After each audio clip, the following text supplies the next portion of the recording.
Kufuatia nyakati ngumu za kiuchumi, zaidi ya kampuni 100 katika bara la Afrika zinatarajiwa kutuzwa mwezi ujao kwa utendakazi bora chini ya mpango wa Brands Awards International kama njia moja ya kuzipa motisha kutokata tamaa.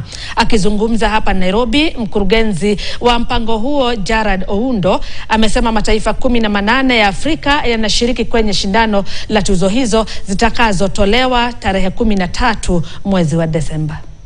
Event will bring together companies from at least 18 countries across Africa.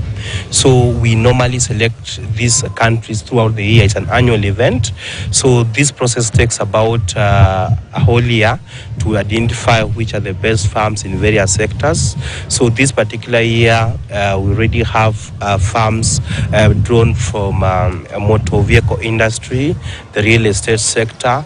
We have the health and pharmaceutical industry.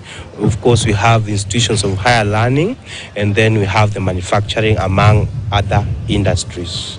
So why this particular event? The main purpose for this event is basically to motivate and inspire entrepreneurs to go beyond the call of duty and do something for their community, their country, and the continent.